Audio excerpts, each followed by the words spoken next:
The bells of Magdalen had always rung with a kind of purity that unsettled me. Perhaps it was the precision of their tone, as if Oxford itself had found a way to measure time not in minutes, but in regrets. That night, when I first heard them through the rain, I was walking beneath the bridge near the Tower collar-up, the river dark as a wound that refused to close. I'd not meant to be there. I was meant to be home, though home was only a collection of books and the lingering sound of a radio station I no longer cared to tune. The call from Lewis had come earlier, brittle and faintly apologetic. A man had fallen. No, not fallen. He had been found beneath the east cloister of Magdalen College, skull fractured, body partly hidden beneath ivy. One of the junior deans. His name meant nothing to me then, though later it would mean rather too much. When I arrived, the porter guided me through the dripping archways, his flashlight trembling with more fatigue than fear. He said little. People seldom do when the dead are near. The stones were slick, and the scent of wet paper drifted faintly from an open window of the college library above. Lewis was already there, hunched beside the body. He looked up, nodded, and said something about the man's spectacles, how one lens was cracked but still clung to the frame. I remember thinking how that small endurance seemed almost noble. The path around the cloister pooled with rainwater, and my reflection swam in it a tired man in a dark coat, listening to the murmur of the bells. I noticed, almost idly, that one of the paving stones was slightly raised, not enough to trip a man, but enough to suggest that someone had been here, shifting something, perhaps replacing it. Later, I would think of that stone again. Lewis mentioned that the deceased had been lecturing on medieval manuscripts earlier that day, something about palimpsests. The word stayed with me, a text overwritten by another, the original word still faintly visible beneath the new. Oxford was like that, I thought. Layer upon layer, each generation overwriting the last but never quite erasing it. In the porter's lodge I found a set of keys hanging from a board. One was missing the one labelled Archivum East. When I asked the porter, he frowned, said he hadn't noticed, said no one but the late Dr. Fairclough should have had that key. It was small, brass and shaped unlike the others, as if made for something that shouldn't have been opened often. We walked back out into the rain, the tower rising above us like a sermon no one believed anymore. Lewis muttered that it looked like an accident. I said nothing. The air was too heavy with the kind of silence that hides intent. Something, perhaps the way the man's left shoe was missing, though the foot beneath it was clean, told me this was not a fall. There had been a movement here, a struggle maybe, or something quieter, a meeting that had ended not with words but with gravity. When we finally covered the body and left it for the night, I paused under the tower and listened again. The echo of those bells seemed different now, hollow, almost human. I thought of the missing key and the cracked lens, the raised stone and the word palimpsest. 4 small details, each insignificant alone. Together they whispered that something ancient and deliberate had stirred beneath the calm surface of Magdalen. I lit a cigarette I didn't want, watched the smoke mix with the rain, and felt with a kind of weary certainty that the case would not leave me soon. Some echoes I knew outlast the bells themselves. I have often thought that the deaths which trouble me most are not those accompanied by drama or spectacle, but the ones that slip quietly through the margins of ordinary life. The bursar's death was like that soft-footed, apologetic almost, the kind that leaves the living uncertain whether to grieve or merely to frown at the inconvenience. By the time I arrived at St. Swithin's College, the rain had eased into a fine drizzle, the sort that never truly ends. The courtyard glistened with puddles reflecting the faint yellow of gas lamps, and through an upper window I could see a curtain move as if someone had been watching and thought better of it. Inside, the porter nodded at me, the gesture of a man who knows the business of the police too well to ask questions. They had found the bursar, one Harold Copley, slumped at his desk. No forced entry, no sign of struggle. The papers before him were neatly arranged, a fountain pen uncapped, and beside it a single tumbler half filled with what might have been whiskey. It could have been my own desk on a less fortunate night. Lewis was there before me, his coat damp and his patience already thinning. He said the college doctor had declared it heart failure. Peaceful, quick, nothing untoward. I remember nodding, but my eyes had already fallen to the floor. The bursar's shoes were still polished, but one was slightly scuffed at the toe as though he'd tried to rise just once. before death pressed him back into the chair. There was something too deliberate about the scene, too composed. Even death has its clumsiness, and this one seemed to lack it. I noticed the ink blot on the ledger, a small imperfection in an otherwise faultless page. Not the work of a man who prized precision. It looked accidental, but accidents have their own kind of handwriting. Lewis muttered about natural causes, about paperwork. He asked if I'd been to Magdalen that morning. As word had spread about the Dean's fall, I said yes. He asked if I thought the two deaths could be linked. I said no, though I wasn't sure whom I was lying to. The missing key still weighed on my mind. The doctor left, followed by a pair of anxious fellows whispering about insurance and endowments. I stayed a moment longer, studying the bookshelves. I had a feeling faint, like the echo of an unfinished symphony that something here was off-key. The bursar's volumes were arranged not by subject but by donor. Each bore a small label with a name and year. I noticed a space where one should have been, between R. Fairclough, 1972, and A. Stanley, 1973. The gap was narrow but deliberate. Someone had removed a book recently. When I asked the porter later, he shrugged, said Mr. Copley often worked late, sometimes slept in his office. He'd been kind, quiet, and the porter hesitated, forgetful lately. I asked about visitors. None, he said, except for a young man from Magdalen 2 nights ago. No name, but the porter remembered the umbrella, dark green, with a gold crest on the handle. Outside, the drizzle had turned to mist. The chapel bells were tolling for evensong, the sound carrying over the river like something half remembered. I walked past the bazaar's window and saw the lamp still burning. The curtain stirred again, though no one was inside. For a moment I thought I heard a faint ticking, but it was only the echo of water dripping from the eaves. It struck me then, absurdly, that both deaths, the Dean's fall and the bursar's collapse, shared a kind of symmetry. 2 men, both keepers of records, silenced within days. The ink blot, the missing key, the removed book are small things, but small things are where truth hides. That night, as I poured myself a drink in the dim light of my own flat, I thought of the bursar's untouched whiskey, the quiet of his room, and the empty space on that shelf. Oxford, I reflected, was never content with silence. It only learned to disguise it as peace. There are silences peculiar to Oxford, not the gentle hush of libraries or the dignified quiet of chapel pews, but the desolate kind that comes when a place built for many has been left to echo with too few. That was the silence I met when I stepped through the gates of Beaufort College, a place that once hummed with students and now seemed to have forgotten their existence altogether. It was term time, or what should have been. Yet the quadrangle stood empty, the notice board yellowing under a film of drizzle, announcements curling at the edges. I remember thinking that neglect, like deceit, begins almost imperceptibly. The porter, a thin man with a scholar's diction and a drunkard's eyes, told me the fellows had gone home early for the break. Only the bursar god rested him, and a handful of staff remained. His voice dropped when he said it, as though the very walls might correct him. I wandered into the hall. The portraits were dim with varnish and memory. In one, a young dean stared out with the impatience of a man who had died too early. I thought of Fairclough again, the fall, the missing key, the symmetry of 2 deaths bound by proximity if not by proof. Lewis arrived some minutes later, frowning as he shook the rain from his hair. He said the bursar's assistant had found something odd among his papers, a list of names, handwritten, but none belonging to current students, all former scholars, dating back decades. He asked if it might be nothing more than nostalgia. I said nostalgia rarely gets a man killed. We were shown to the bursar's office once more. The air was heavy with dust and the faint scent of damp leather. On the desk lay a file marked Beaufort Trust. I opened it. Inside were donation records, each one accompanied by a signature and a date. The last entry, unlike the others, was unsigned. The handwriting was more hurried, the ink blotted as though written by an unsteady hand. And there, in the margin, a small sketch of the outline of a tower. Magdalen's Tower.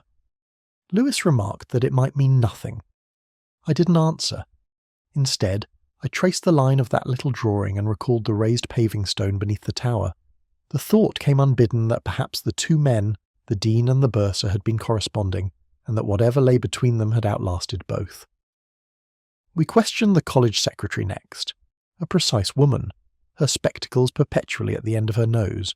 She said the bursar had been worried about irregularities in the endowment accounts, but had refused to name names. He'd spoken of missing archives, of files borrowed but never returned. She shrugged, as if such things were the natural disorder of universities. I watched her as she spoke, her hands trembling slightly whenever she mentioned Magdalen. It was the kind of tremor that comes not from fear but from memory. Outside, the sky had turned the colour of wet slate. I walked through the empty quad, past benches still wet from the morning rain. In the corner, a bicycle leaned against the wall, rusted and long unused. A ghost of student laughter seemed to hover above the stone, then fade. Oxford, in its way, was a graveyard of bright beginnings. Back in my car, I unfolded the list of names and read them again. One caught my eye, A. Winstanley, the name that had followed Fairclough's on the bursar's shelf. It appeared here too, circled faintly in pencil. There was something deliberate about that mark, almost hesitant, as if the writer could not decide whether to accuse or to remember. As I started the engine, the bells of Magdalen drifted faintly across the distance, carried by the wind. I listened until they vanished. I felt, in that long echoing silence, that Oxford itself was trying to confess something, but like most scholars I'd ever met, it preferred implication to admission. And so the city waited, beautiful and secretive, while two men lay dead and one small tower refused to let go of its echo. It was Lewis who found the photograph. He'd been sorting through the bursar's belongings at the station, muttering about receipts and deposit ledgers, when he handed it to me with the offhand remark that it must have been personal. It was an old print, the edges curled and the surface faintly silvered from time. A woman stood at the edge of the chairwell, gloved, unsmiling, her reflection sharp in the water beside her. Behind her, just visible, the spire of Magdalen rose in its habitual arrogance. I studied the image longer than I should have. There was something about her posture, a half-turn of the shoulders, a tension in the hand gripping the railing that suggested she was aware of being watched, though not by the camera. On the back, in faded ink, was a date 1973. Lewis asked if it meant anything to me. I said no, though a faint unease had already begun to stir. 1973. The same year that appeared between Fairclough's and Winstanley's names on the bursar's shelf. Coincidence has never been Oxford's preferred mode of operation. Later that evening I drove to the river. The air was heavy with mist and the lamps along the path burned dimly, their light caught in slow swirls of fog. The water moved soundlessly, except where a heron disturbed it. I tried to imagine her standing there, decades earlier. The camera's click capturing something that neither she nor the photographer could ever reclaim. There was a bench nearby, half sunk in wet leaves. Someone had carved initials into the wood HC and MF. I brushed away the moss and read them again. Harold Copley and Richard Fairclough, the bursar and the dean, and perhaps the woman in the photograph was the connective tissue between them, the unspoken history that had survived only as a shadow in silver nitrate. At the college archive, a young assistant helped me sift through the records of 1973. Her hands were careful with the paper, reverent even. She found a note in the college register, an endowment from a Miss Margaret Finch of Woodstock Road, given in memory of her late husband, an alumnus of Beaufort. The assistant looked up and smiled faintly, as if she'd solved something simple, but I felt the weight of something that was not simple at all. Lewis thought it all irrelevant. He said people died, funds were moved, and photographs meant sentiment, not evidence. I didn't argue, but I kept the photograph in my coat pocket. It seemed somehow to hum faintly when I held it, as though charged with the quiet persistence of the past. That night, I poured a whiskey and spread the bursar's papers on my kitchen table. Among the figures and correspondence, a letter caught my eye written in the same neat hand as the ledger entries. It spoke of an arrangement unfulfilled, and of the matter to be corrected at last. No signature, only the initials MF. It was then I noticed something peculiar. The bursar's receipts from that same year showed a small donation credited to Magdalen College, but withdrawn a month later. The ledger line had been overwritten in darker ink, the figures corrected, but the indentation beneath betrayed the earlier sum. The correction had been done with the same pen that made the ink blot on his final ledger page. I thought of the missing book from his shelf, the one between Fairclough and Winstanley, and I could, almost see the pattern forming faint but coherent, like a crossword answer glimpsed before it's written. When I looked again at the photograph, I noticed something I hadn't before. In the corner, barely visible, stood a reflection in the water beside the woman's. A second figure blurred, close enough to touch her shoulder. Whoever had taken the picture had not been alone. I placed the photograph face down on the table and sat in silence. The city beyond my window was still awake. Bicycles whispering down wet streets, distant bells counting the hour. I thought of Margaret Finch, of Fairclough, of Copley, of the way the past resists burial, and I wondered, as the whiskey warmed my throat, whether I was chasing a murderer or merely the ghost of a promise that someone had tried too late to keep. There are moments, even in the most convoluted of cases, when something as small as an envelope can change the shape of one's thinking. It was late afternoon when the letter arrived unsigned, unaddressed, slipped beneath the door of my office while I was out walking. The paper was old, thick, and smelled faintly of dust and lilies. Inside, a single sentence written in a precise, slanted hand. What was promised beneath the bell is yet to be redeemed. Lewis read it once and said it was probably the work of a crank. I wasn't so sure. The phrasing was too deliberate, the tone too private. There was a rhythm to the sentence, as though written by someone accustomed to academic speech, the sort that hides emotion behind structure. Beneath the bell. There were many bells in Oxford, of course, but my thoughts went immediately to Magdalen. I'd heard them that first night by the tower, ringing across the mist like a summons no one could quite refuse. Perhaps it was coincidence, or perhaps the city itself had begun to lead me by sound rather than sight. We walked there that evening. The porter recognised us now. He didn't ask questions, only pointed towards the chapel and muttered that it was locked after dark. Lewis, ever practical, suggested we come back with a warrant. I told him that wouldn't be necessary. Oxford, for all its rituals, opens more easily to persistence than to paperwork. The chapel smelled of candle wax and damp stone. Our footsteps echoed along the nave, each sound swallowed almost immediately by the vaulted ceiling. At the far end, near the pulpit, hung a brass bell suspended by a rope darkened with age. It wasn't large, but it had presence. I imagined it had once been used to call students to prayer, or to mark the start of services. Now it waited, silent and slightly tarnished, like a relic of belief. Lewis said it looked ordinary enough. He reached to touch it, and when he did, something fluttered to the ground. A fragment of paper caught between the folds of the rope. I picked it up carefully. It was part of a letter, torn at the edges, the ink blurred by moisture. Only a few words remained legible, and could not bear the weight of it any longer. The key must remain. The rest had dissolved into indecipherable smudges.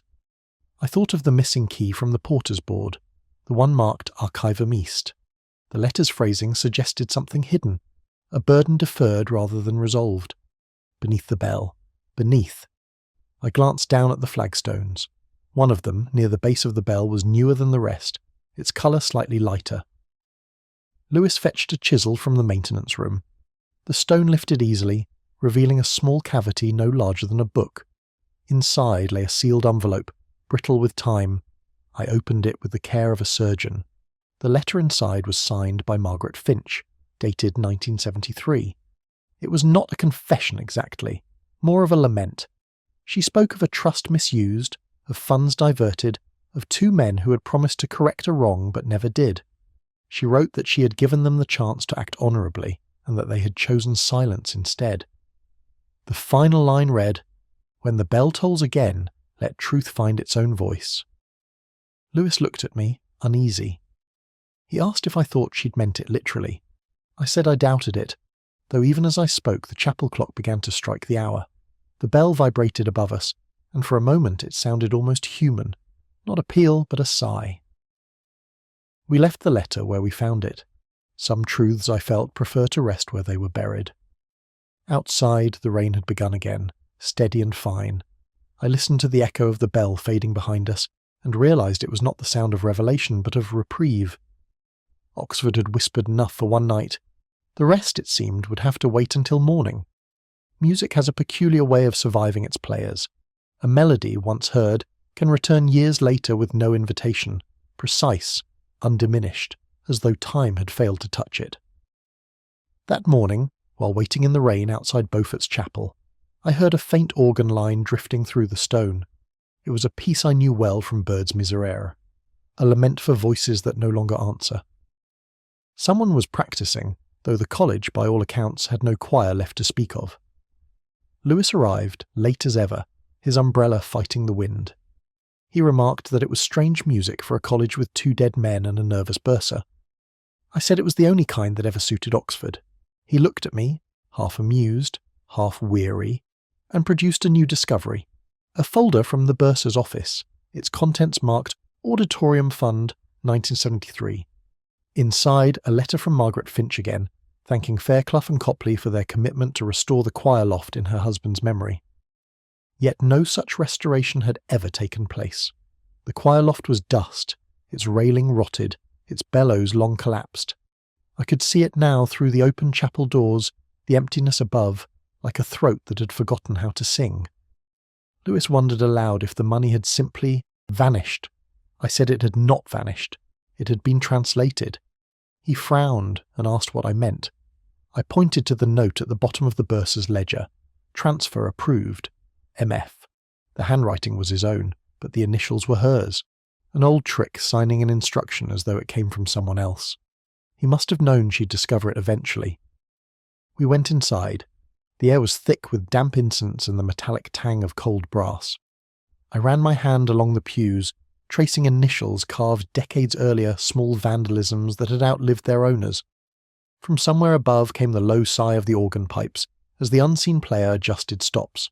I called out. The music stopped instantly. Then, after a pause, a voice feminine, tired, asked if we were looking for the past. She descended the narrow staircase, a woman in her late 50s perhaps, wrapped in a wool shawl. She introduced herself as Mrs. Talbot, caretaker of the chapel. She said she played sometimes to keep the dust from settling too heavily. I asked if she'd known about the bursar. She nodded. Said he used to come late in the evenings, sit in the back row, never prayed, never spoke, only listened. Lewis asked if she'd ever seen anyone with him. She hesitated, then said, once. A woman younger, nervous. She remembered her perfume, sharp and floral. I thought of the letter sealed beneath the bell, the scent of lilies on the paper. As she spoke, I noticed a small music book on the organ bench. Its corners were frayed, but the ink was neat. Each page bore initials in the margin, MF, HC, RF. 3 people playing a fugue that time had silenced. The melody line had been altered, a phrase inverted, not by accident, a code of sorts musical rather than numerical. I hummed the altered notes quietly to myself, and suddenly I recognized it as the college hymn, but reversed, as though mourning its own faith. Lewis said I was chasing ghosts. Perhaps I was, yet ghosts, unlike the living, rarely lie. I asked Mrs. Talbot if she knew who composed the variation. She looked at me for a long moment, then said softly that it was the bursar. He'd written it for a memorial service that never took place. She didn't say whose. We left her at the door, the rain resuming its quiet insistence on the stones. As we walked away, the organ began again, the same lament, slower this time, almost broken. I stopped and listened. The notes rose and fell like breath. Somewhere in that pattern, I felt the past turning toward me, not accusing, merely reminding. It occurred to me that Oxford itself was built on repetition. The same bells, the same prayers, the same sins, replayed until the melody became indistinguishable from memory. I have always believed that the mind reveals itself most honestly through the puzzles it sets for others. The crossword, that genteel obsession of the English mind, has always seemed to me a kind of confession disguised as play. Perhaps that is why I noticed it so quickly, the folded newspaper beside the bursar's whiskey glass, the half-completed grid in his small exacting hand. Lewis dismissed it as a habit, but I had seen that sort of handwriting before tense, meticulous, afraid of error. The clues were mostly filled in, except for 3, each intersecting with the other, forming a small cruciform shape at the centre. The unanswered clues read 9 across, promise unkept 7, 5, down sound of regret 4, and 10 across to remain below 5. I studied them for a long time, tracing the ink where his pen had pressed too hard. Lewis said I was wasting my time. I told him that words, even when incomplete, have their reasons. He sighed and muttered something about my fondness for ghosts and crosswords. He wasn't wrong about either. That evening I took the paper back to my flat. The rain had returned a soft, steady percussion against the window, and the smell of the city was one of wet stone and distant smoke. I poured a drink, turned on the desk lamp and set about the puzzle. Promise unkept. The answer might have been betrayal, but it didn't fit. The sound of regret sighs, perhaps, to remain below. I wrote them lightly, the words crossing one another neatly at the centre. Sigh intersected under, forming an imperfect cross, and then I saw the letters that met in the middle spelled faith. An accident, perhaps. Or not. Faith, the one word that had echoed through this case in whispers and silences. Faith in an institution, in honour, in promises buried beneath donations and ledgers. Faith, too, in love unspoken. Margaret Finch had written of trust betrayed Fairclough, and Copley had both carried that burden quietly to their graves. And now here, in this crossword, the bursar had left the final clue unanswered, but circled the intersection. He had drawn a faint line around that central cross, as though meaning to draw attention to what could not be said aloud. I remembered Mrs. Talbot at the organ, her music folding in on itself like a secret prayer. I thought of the altered hymn reversed, rewritten. Words crossed over words, promises beneath promises. Everything about this case felt like a hymn sung backward. Lewis arrived the next morning with news. The bursar's post had included an envelope marked for the college warden. Inside was a single sheet of paper, blank except for a crossword grid, the same one copied in his hand. Nothing else. Lewis thought it was nonsense. I thought otherwise. We visited the warden that afternoon. He was a dry, angular man who spoke in measured tones, as though conversation were a resource to be rationed. He claimed ignorance, though his eyes lingered on the crossword longer than honesty required. I asked if he recognised the handwriting. He said no, then corrected himself, perhaps once, long ago. His voice cracked slightly on the word once. As we left, I noticed the books on his shelf. One, a small anthology of verse, had been pulled recently. Its dust shadow is still visible on the wood. The title Hymns and Meditations, edited by M. Finch. The past, it seemed, had never really left college. It had only changed its disguise. That night, I sat in silence and looked again at the crossword. Faith. A word both broken and whole. Perhaps it was the bursar's apology, or his confession, or simply his farewell to a truth he could no longer carry. I thought of writing the final word in, but didn't. Some puzzles are meant to stay incomplete. Outside, the bells began their slow tolling for Compline, and for a moment the sound seemed to resolve the silence. But even then, as the echo faded, I knew that in Oxford nothing is ever truly solved, only rearranged like letters waiting to spell the same sorrow again. It was just after dawn when the call came through the kind of hour when Oxford looks like it's been washed clean of its sins, though I knew better. Lewis sounded uneasy. He said someone had come forward. A confession. I asked, to what precisely, and he hesitated before answering. To everything, apparently. The man was waiting in the antechamber of Beaufort's lodge when we arrived. I recognised him at once as the college warden. He looked older than he had a day earlier, as if he'd rehearsed the act of guilt through the night until it finally took. His hands trembled slightly as he gestured for us to sit. He said it quickly, like a student reciting a passage he barely understood, that he had forged the accounts, misused the Finch endowment, and that the bursar and Fairclough had discovered it. He had confronted them. Tempers rose, one thing led to another, and now two men were dead. He said he wanted to make it right. Lewis was almost relieved. He liked his cases orderly. 2 bodies, 1 confession, the world back in its proper moral alignment. But I sat there, listening to the rhythm of the warden's words, and felt the familiar dull tug of doubt. It was too neat, too symmetrical, too late. His phrasing was careful, as if translated from another tongue. There was remorse in his tone, yes, but not the right kind. It was the remorse of a man who has grown tired of waiting for punishment that never came. I asked why he had waited until now. He said he couldn't bear the silence any longer. I told him that silence rarely kills anyone. He smiled faintly and said, "Sometimes it does." When he signed his statement, I noticed the pen he used. a heavy silver instrument engraved with initials M.F. I asked where he'd got it. He said it had been a gift from a friend years ago. His voice faltered on the word friend. We left him in custody and walked out into the pale morning. Lewis was satisfied. I wasn't. I said as much. He groaned, said I'd never learned to accept what was in front of me. I said what was in front of me was a man confessing to crimes that required more passion than he'd ever possessed. The bursar had been precise, Fairclough, discreet, and the warden he was merely tired. Tired men don't kill. They sign papers, they carry keys, they wait. Back in my office I spread out the evidence, the letter beneath the bell, the ledger, the photograph, the crossword. Each piece seemed to lean toward the same point and yet resist it. A pattern, almost visible. And then I noticed something. The bursar's ledger, the page with the ink blot, it bore faint indentation marks from the page above, as though something had been written and torn away. I shaded it with a pencil, lightly, the way one reveals a half-erased clue. The words emerged slowly. She will not forgive you. Not them. She. It was late afternoon when I visited the warden again. The sunlight cut through the bars thin as wire. I asked him about Margaret Finch. He said she had been a benefactor, nothing more. I asked about the choir fund. He said it was all in the records. I told him that wasn't what I was asking. He didn't answer. He didn't need to. His silence had found its true purpose at last. As I left, I heard the chapel bells beginning their slow rehearsal for evensong.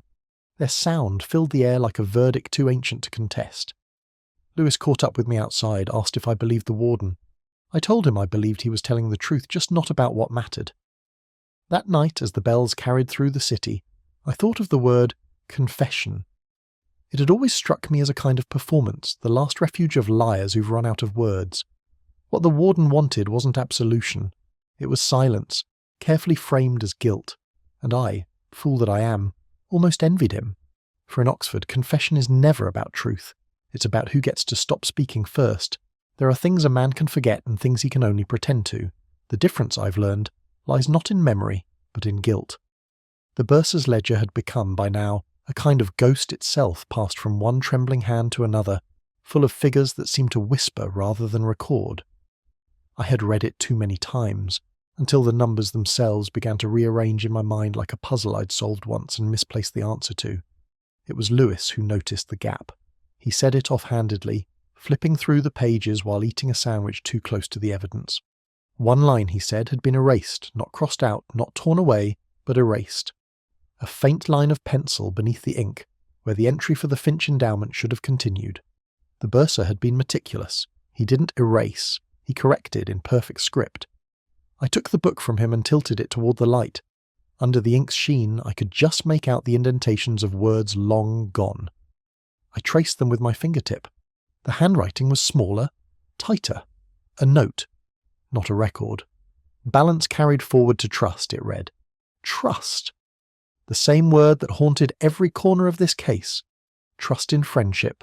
Trust in money. Trust betrayed. I asked Lewis to fetch the old college accounts for that year. He grumbled but obeyed.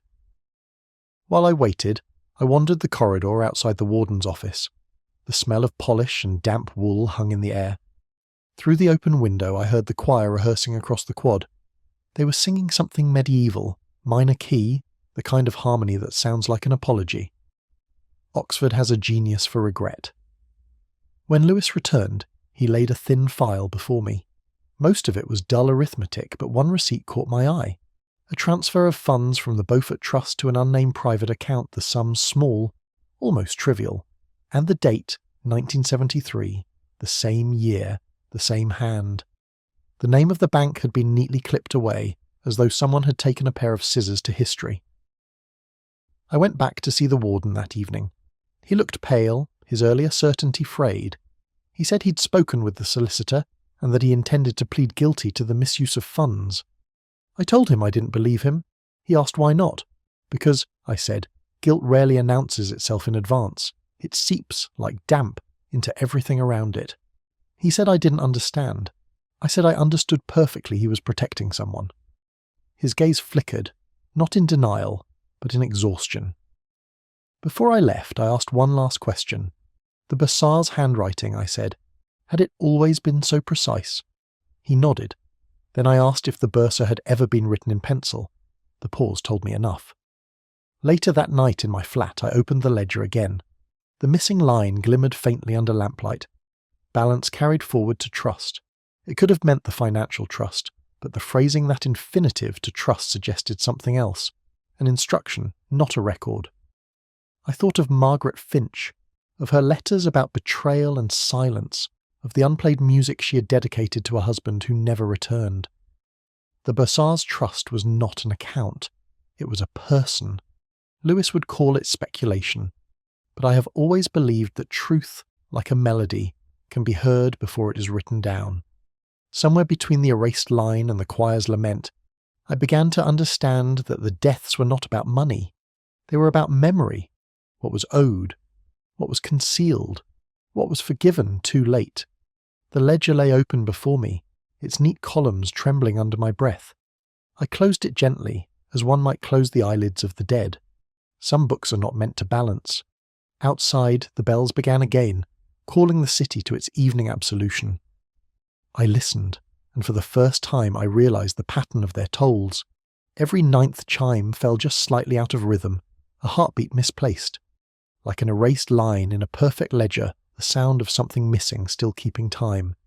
It was a little after 2 when the knock came, not the brisk rap of authority, nor the hesitant tapping of fear, something quieter, deliberate, as though the one outside already knew I was awake. I hadn't been sleeping when I saw the case. The ledger still lay open on my desk, its empty lines staring up at me like a question without syntax. When I opened the door, the corridor beyond was empty. Only the faint hum of the stairwell light and the smell of rain drifting in from the courtyard. But then I saw a figure standing halfway down the passage, coat damp, hair pulled back with the carelessness of someone who had stopped pretending to care about appearances. Margaret Finch. She didn't speak at first. Her eyes moved past me to the desk, to the ledger, to the glass of whiskey untouched beside it. I stepped aside, and she entered without waiting to be asked. The sound of her heels against the floorboards was soft but certain, the sound of someone crossing into confession. She said she'd heard I was investigating the deaths at Beaufort. I told her that was true. She said I ought to stop. There was no malice in her voice, only fatigue. I asked her why. She didn't answer. Instead, she looked toward the window, where the faint halo of the Magdalen Tower bells shimmered through the fog. She said they used to ring differently, years ago, slower, sadder. I told her that bells don't change. She smiled faintly. "People do," she said. For a long time, neither of us spoke. The city outside was drenched in quiet. I poured her a drink, though she barely touched it. When she did speak again, it was as though she were reciting something from memory. She said Fairclough and Copley had promised to keep her husband's name clear, that they would correct the records in the trust. But they hadn't. They'd chosen the college over the truth. The bursar's erasure of the missing line had been his final attempt at redemption. He'd written to her, she said, the night before he died. She never answered. I asked why she was telling me now. Her hand trembled slightly as she set down the glass. Because silence, she said, has a way of curdling into something worse. Guilt? I asked. She shook her head. Memory. She moved toward the desk then, her fingers resting on the open ledger. The lamplight caught the faint indentation of that missing sentence Balance carried forward to trust. Her thumb brushed the margin, where the bursar's pencil had pressed harder than the ink. She said he'd meant to restore the funds, to make the ledger honest again. But when he discovered what the warden had done, he'd lost his nerve. Oxford had a way of killing conscience gently, she said, slowly and with praise. I asked if she believed the bursar had taken his own life. She didn't look at me when she answered. No, she said, he was too meticulous for despair. Then she added, almost to herself, that sometimes the living allow the dead to finish their work for them. When she turned to leave, she stopped at the door. Her voice was barely a whisper now. I didn't write that cheque, Inspector, but signed it. She left before I could reply. I stood there for a while, listening to the echo of her footsteps recede down the corridor until they were lost to the rain. The room seemed smaller after she'd gone. The whiskey glass caught the light like an eye refusing to close. I looked again at the ledger. The indentation was deeper than I'd thought, as though the pencil had dug into the paper in its final act of resolve. I took out my own pen and traced over the missing words, not to rewrite them, but to remember that they were once there. Outside, the bells began to strike the quarter hour. Their rhythm faltered, uneven against the wind. For the first time, I thought I understood what she meant. Bells don't change, no, but the ears that listen do. And some nights, that difference is enough to wake a man from sleep that no longer comes. There are endings that arrive quietly, as if embarrassed to intrude. That night, the city seemed to understand this. Rain moved softly across the cobbles, the kind that doesn't fall so much as settle, and I found myself walking toward Beaufort without quite knowing why. Perhaps it was the bells again, their sound threading through the mist like something unfinished. Lewis had gone home hours earlier. He'd said the case was over, the warden charged, the papers signed. But closure is an invention for bureaucrats, not detectives. I knew something still waited among those stones, something that had not yet given up its breath. The porter's lodge was dark when I arrived. A single lamp burned in the quad, its reflection pooling in rainwater. I crossed beneath the cloister, the echo of my steps following too closely. The chapel door was ajar. Inside, the air was thick with damp wood and the faint trace of candle smoke. The organ pipes gleamed dully in the half-light, and then I heard a voice, faint, wavering, but unmistakably human, a hymn, half remembered, half forgotten. The same melody Mrs. Talbot had played days before. I followed the sound to the loft. The steps creaked as though protesting the weight of truth. There she was, seated before the organ, her back to me. Margaret Finch. She didn't turn when I spoke her name. The music faltered, then stopped. I told her I had read the Bursar's letter, that I understood why she'd come that night to my flat, why she'd kept the truth alive long enough to deliver it. She said quietly that the truth wasn't hers to give anymore. Her voice was calm, distant, a woman long rehearsed in grief. She said Fairclough had loved her once, years before her marriage, before the trust, before the silence. When her husband died, she'd wanted to honour him, but the men who handled her gift had chosen otherwise. The endowment was never stolen for greed, she said, but for protection to keep a scandal from devouring reputations built on scholarship and prayer. Copley had tried to make amends, and when he failed, he found the only absolution left, to him. I asked why she'd returned now. She smiled faintly, her hand still resting on the keys. Because you were listening, she said. No one else ever did. There was a long pause between us. The chapel seemed to inhale. I saw then the small recorder beside her, its red light blinking. She'd been playing for herself, or perhaps for someone she no longer expected to forgive her. I asked what she intended to do with the recording. She said it wasn't for me to decide. The light blinked once more, then went still. When I reached for it, she stopped me with a look. I knew better than to insist. She said she'd left another letter, one addressed to the college, explaining everything that needed to be explained and nothing that didn't. She said they would find it by morning. The silence that followed felt deliberate, almost tender. I told her that confession isn't the same as peace. She said peace was never what she wanted, only an ending. I left her there, the rain finding its way through the high windows, the organ breathing softly under her fingers as she began to play again. The melody was now the reversed hymn, the one that had haunted every corner of this investigation. But hearing it that night, I realized it wasn't a lament. It was a reconciliation of dissonance, a chord resolving at last. Outside, dawn was beginning to smudge the sky. Lewis called later to say the warden had withdrawn his confession, that new evidence had surfaced, a tape delivered anonymously to the station, Margaret Finch's voice explaining it all in perfect, measured tones. He sounded almost relieved. I didn't tell him that I already knew. Some things aren't meant to be shared with the living. I poured a drink, turned off the lamp, and listened to the first birds beginning their song. In Oxford, the dead speak more clearly than the living ever do. It only takes a patient ear to hear the last voice. Timing, they say, is everything.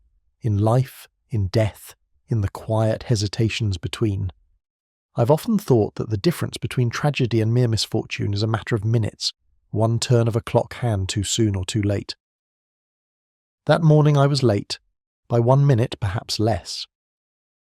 Lewis met me outside the chapel, his face drawn with that peculiar discomfort the English reserve for grief. He said she was gone. The words arrived without ceremony, and I felt no shock, only the dull certainty of inevitability.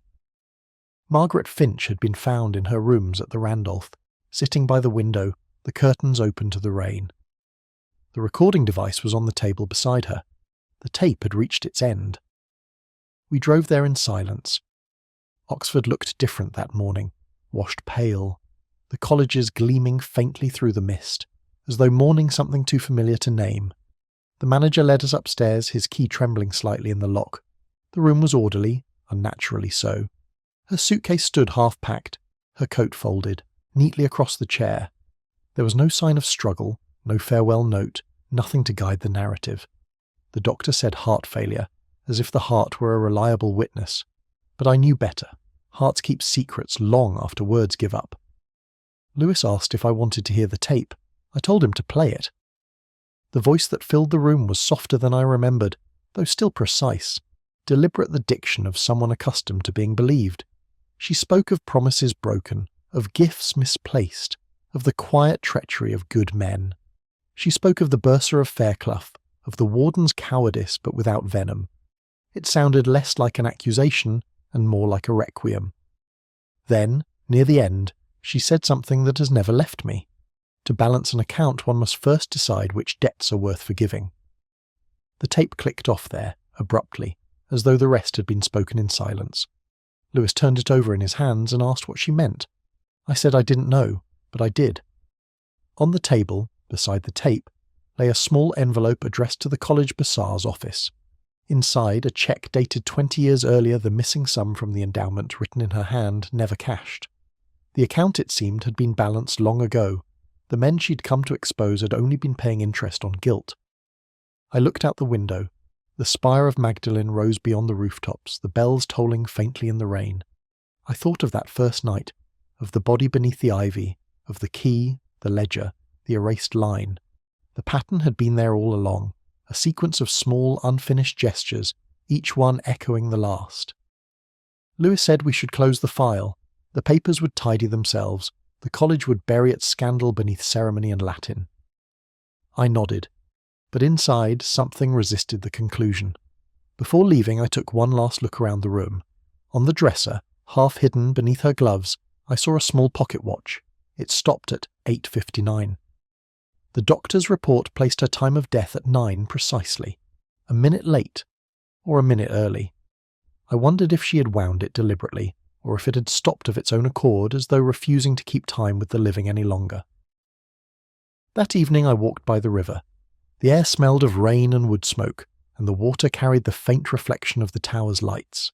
Somewhere behind me, the bells began their slow procession into night. I thought of her voice on the tape, steady, resigned, unafraid. I thought of how every case leaves behind an unfinished chord, a dissonance that no justice can quite resolve. When I reached the bridge, I stopped and listened. The bells struck 9, each note landing a fraction behind the last. For a moment I could have sworn they were waiting for something, one final sound, one breath still owed to the silence, and then the air emptied of it all, leaving only the rain and the city and a detective, who had arrived as ever a minute late.